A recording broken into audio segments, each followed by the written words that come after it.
자, 그러면 요 정도 조문 확인하시고 지문을 풀어보고요.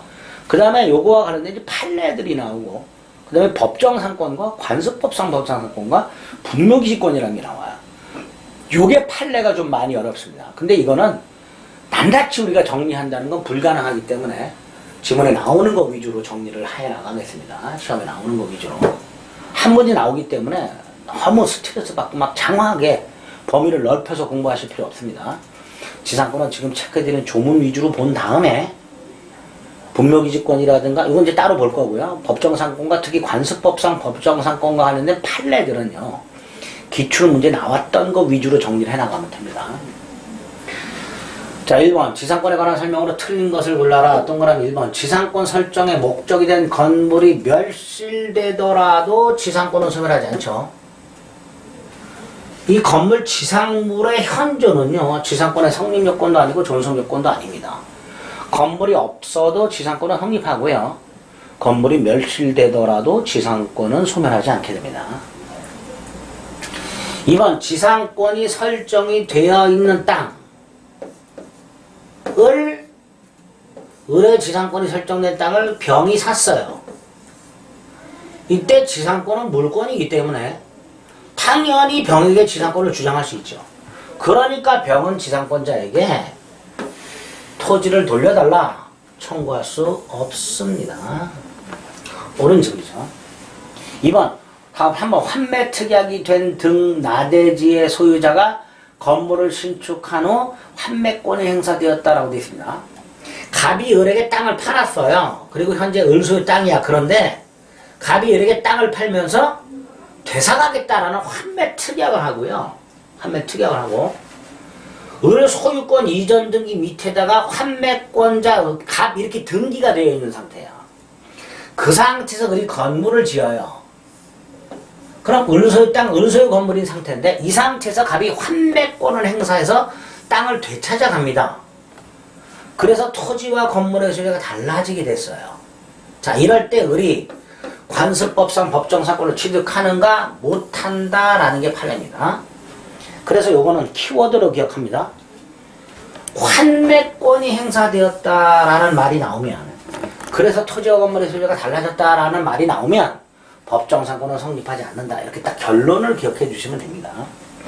환매권 행사와 하나가 더 있어요. 환지처분.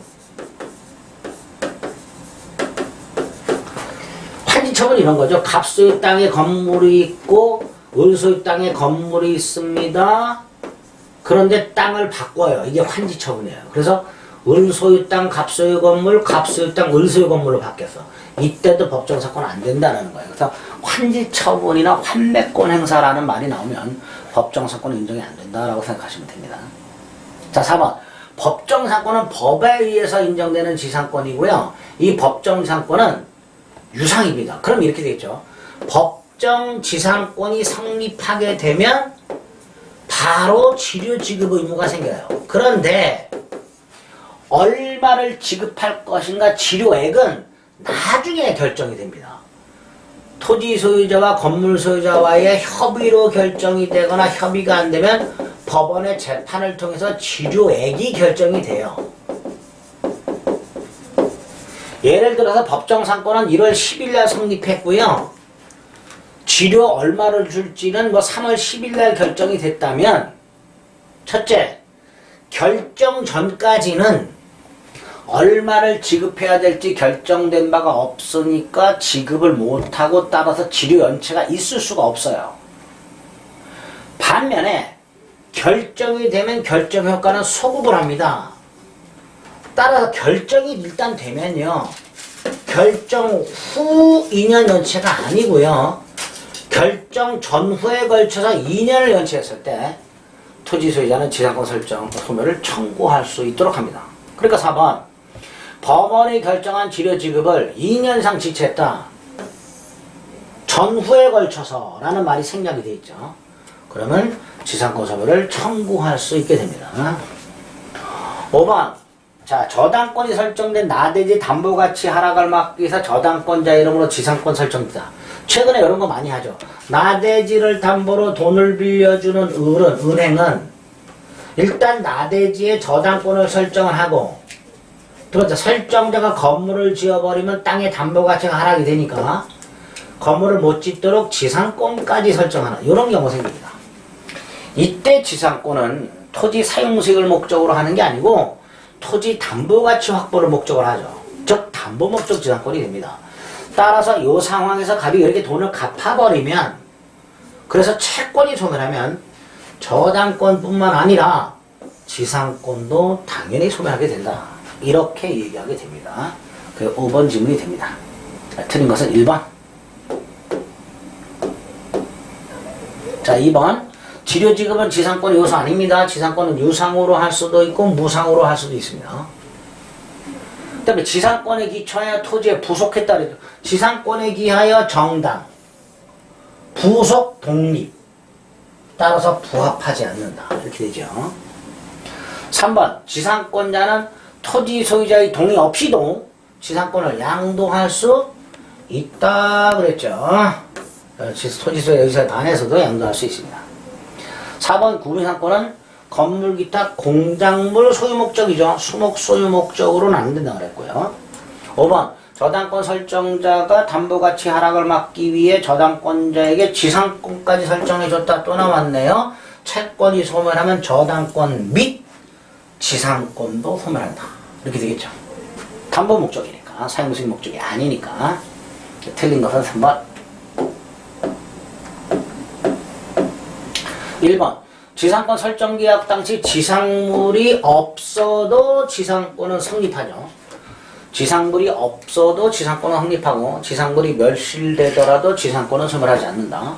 자, 2번 토지 소유자 의사에 반해서도 자유롭게 지상권 양도할 수 있고 토지 임대할 수 있죠. 3번 지상의 공간 상하의 범위를 정하여 수목 소유 목적은 안 되지만 건물 기타 공작물 소유 목적 구분 지상권 성립할 수 있죠. 3번이고요. 4번 지상권이 저당권의 목적이에요. 을의 지상권이 병의 저당권의 목적인데 을이 2년 지를 연체합니다. 그러면 설정자는 저당권자에게 그 사실을 통지하고 상당한 기간이 경과함으로써 지상권 소멸하게 생긴다 그랬죠. 즉시가 아니고요. 상당 기간이 경과함으로써 지상권 소멸의 효력이 생기게 됩니다. 288조가 있었죠. 5번 지상권 소멸 시 설정자가 상당한 가액을 제공하고 지상물을 팔아라 할 수 있죠. 이때 지상권자는 정당한 이유 없이는 거절하지 못한다 라고 되어 있습니다. 대부분 이제 조문으로 출제를 하죠. 이런 식으로 나오면 맞출 수 있죠. 그런 거, 그 정도, 요 정도 수준만 대비하는 거예요, 우리는 지상권은요. 4번, 또 나왔네요. 지료지급은 지상권의 요소가 아니다 그랬습니다. 자, 존속기한 만료로 지상권이 소멸하고 지상물이 현존하면 갱신 청구할 수 있고 거절당하면 지상물 매수를 청구할 수 있다 그러죠. 자, 디귿 아주 중요합니다. 뒤에서 볼 건데요. 지상권자 을이 갑에게 지료를 1년 6개월을 연체한 상태에서 갑이 땅을 병에게 팔았는데 을이 또다시 병에게 6개월을 연체함으로써 전체적으로 2년이 초과됐다 하더라도 즉 토지 소유권 양도 전후를 통산하여 2년이 되었다 하더라도 이 토지 양수에 대한 관계에서 2년이 되지 않았다면 지상권 소멸을 청구할 수가 없다라는 게 판례입니다. 리얼 채권 담보를 위하여 토지의 저당권과 함께 지상권을 설정했다고 돼 있죠. 이 지상권은 사용수익 목적이 아니라 그랬죠. 그러니까 제3자가 토지를 불법적으로 점유했다 하더라도 지상권자는 손해가 없는 거죠. 손해배상 청구할 수 없다가 됩니다. 이 지상권이 사용수익을 목적으로 하는 지상권이라면 제3자가 점유 사용함으로써 지상권자의 사용수익이 침해됐으니까 그때는 손해배상을 청구할 수 있겠지만 이 지상권은 사용수익 목적이 아닌 담보 목적에 불과하기 때문에 설령 제3자가 무단으로 불법 점유 사용하더라도 지상권자에게는 손해가 없는 겁니다. 따라서 옳은 것은 기억, 니은, 리얼 세 개가 됩니다.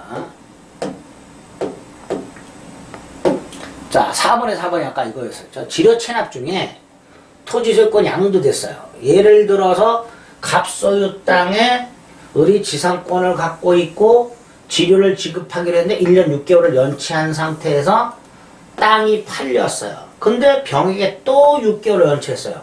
언뜻 보면 합산하는 2년이 넘으니까 병이 소멸 청구할 수 있겠지만 여기서는 합산 안 됩니다. 병의 입장에서 2년 이상이어야 소멸을 청구할 수 있습니다. 따라서 4번은 틀린 질문이 되는 겁니다. 양도 전후를 통산해서 2년에 이르렀다 하더라도 양수인에 대한 것이 아직 2년이 되지 않았다면 소멸 청구 못한다는 게 판례입니다.